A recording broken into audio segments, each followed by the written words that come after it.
Imagine laboring for hours, contractions rippling through your body as you prepare to give birth to your baby. Then, less than a week later, you're faced with a choice to either return to work or stay home and miss out on a paycheck. And this is all while you're still bleeding, you're still experiencing contractions while your uterus shrinks, you're still wearing adult diapers, having hot flashes, breast milk leaking, barely sleeping, and being responsible for a whole new human being. That is the reality for the majority of women here in the US. Pregnancy is the literal act of sacrificing your body, sometimes altering it permanently to create a whole new person. Losing that sacred reverence of this act was the first attack against a woman's body. But the lack of federally mandated paid maternity leave in this country, to me, that is full on war. If you're new here, hi, I'm Sarah, a postpartum planner. I help women be intentional during pregnancy and blossom into the version of themselves motherhood calls for. I believe how we perceive our realities directly influences how we behave and think about ourselves.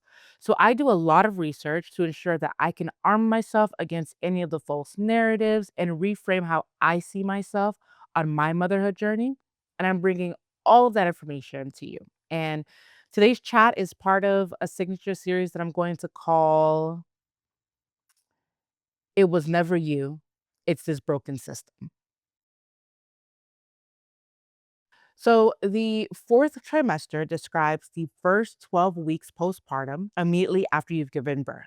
And it's when you and your baby and your family is experiencing huge changes. It's an exciting time, but it also presents several challenges from the lack of sleep, breastfeeding difficulties, stress, and so much more. And we're not even talking about navigating around pre existing health conditions, recovery from delivery complications, caring for siblings, having little to no support, partner violence, just so much is going on. And in the middle of all of this, 67% of American women do not have access to paid parental leave from their employer. Currently, the US has the FMLA, the Family Medical Leave Act, that was passed over 30 years ago. And it gives employees the right to take up to 12 weeks of unpaid time off to care for themselves and the newest family member or for an ill family member in a 12-month period. The act protects the right to return to your position, but it makes no provision for any financial assistance during that leave. And despite being unpaid, this act only protects about 60% of employees. It doesn't cover independent contractors or employees at companies with fewer than 50 employees and a lot of other employment setups. The US is the only rich country that doesn't offer paid parental leave. Like, let that sink in. The US is the only rich nation that does not offer nationally mandated paid parental leave. Only 21% of US workers have access to paid family leave through their employers, even though both parents work full time in almost half of all two parent households. Around 82% of Americans support access to paid parental leave. So, why is this issue ignored year after year after year? To know why we're here, let's take a look at the groundwork. Okay. So, globally, nationally paid parental leave was brought to the front lines by the International Congress of Working Women in 1919 during World War I.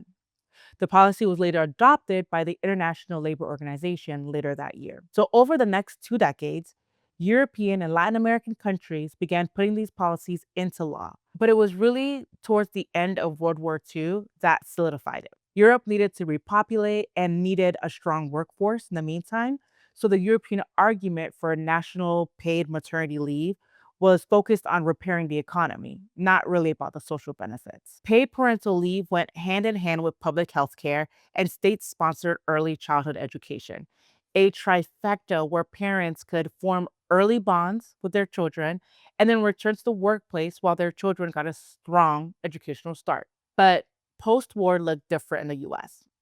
The US hadn't suffered major population loss, and the economy was doing well because immigration was bolstering the labor force. On top of that, paid parental leave was viewed with more suspicion. The idea that providing universal paid parental leave would encourage the wrong families to reproduce.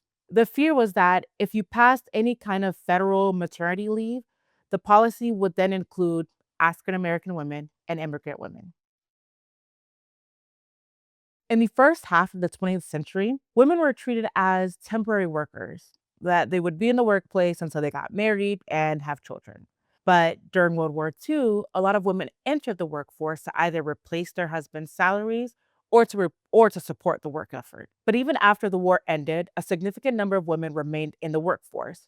So at that point, lawmakers were actually forced to address the issue of pregnancy on the job. In 1972, the EEOC, the Equal Employment Opportunity Commission, drafted guidelines that required employers to treat disabilities resulting from pregnancy the same as any other temporary disability. Then came amendments to the Civil Rights Act that prohibited discrimination on the basis of pregnancy, but nothing really addressed having time off. The first version of FMLA called for 26 weeks of unpaid time off. They didn't even try to get paid leave. From 1986 to 1990, legislators debated the details of the FMLA, knocking it down from 26 to 12 weeks and including time off to care for a spouse or an elderly parent. It passed the House and it passed the Senate, but President George H.W. Bush at the time declared that he supported family leave, but only if businesses were allowed to provide it voluntarily. So he vetoed it. Advocates of the bill decided to cease activities until 1992, hoping they could encourage Bush to sign the bill in order to gain support from working families during the presidential election. But he vetoed it again. In contrast, his opponent, Bill Clinton, highlighted his support for the FMLA. And after Clinton took office, the FMLA was the first major piece of legislation that he signed into law. Once this unpaid leave got mandated by the government, a lot of people hoped that, coverage would steadily expand and ultimately lead to paid time off. But that hasn't been the case. Amendments were added to expand coverage for family members in the military, airline crew members, and revised the definition of spouse to include same sex marriages, but nothing surmounting into any paid time off. And a few states do offer partial wage replacement and job protection for new parents, and it's funded through payroll taxes or private insurance. But these states' programs vary in benefit amounts, duration, and funding. And it still leaves women who don't reside in those states largely on their own. And part of this is because of the so called American exceptionalism, this emphasis on individual and personal responsibility. And this is what fuels the opposition to government action for paid leave, but it doesn't address how it creates systemic issues that make it nearly impossible for parents to figure it out in the first place. And this is without even discussing the motherhood penalty, where moms who step out of the workforce, even temporarily, face long term financial setbacks.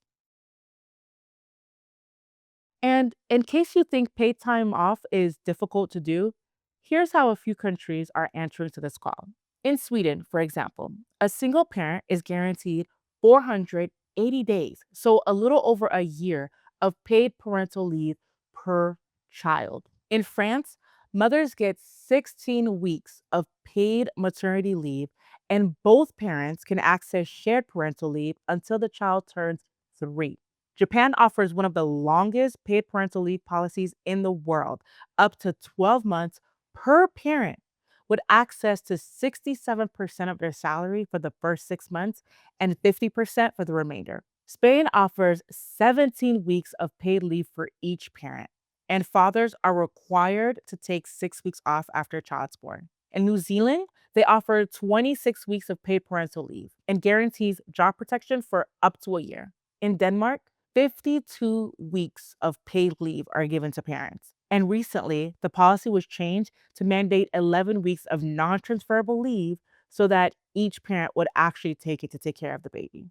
In Germany, both parents can share up to 14 months of paid parental leave, with 2 months reserved for the second parent to encourage equitable caregiving.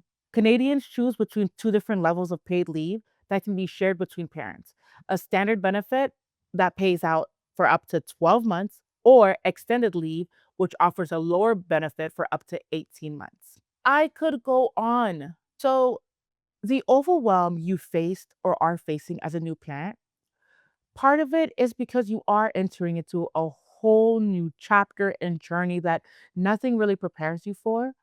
But the other part is because of a society that is hell bent on stripping you of your village, not creating an infrastructure to support you, and then condemning you for it. Finding out that insomnia or sleep disturbances during early stages of postpartum is a known risk factor for depressive symptoms told me everything I needed to know. Moms are not supported in the US, not through our culture that praises individualism and independence, despite that being counter to what we need as communal beings, not through federal regulations that can mandate leave and give us the time we need to recover, not through employment flexibility to adjust work schedules to address child related needs. There is no support for parents, no matter where we look. So, if you are doing your absolute best to be the best version of yourself for you and your child, and it feels like life is stacked up against you, I hope that this helps you see that it's not all in your head. We parents are playing a game that we were always set up to lose. And I hope this helps you reframe the way you view yourself so that you can get rid of any of the shame or blame or guilt that you put on yourself because it does not belong to you. It was never you. It's this broken system.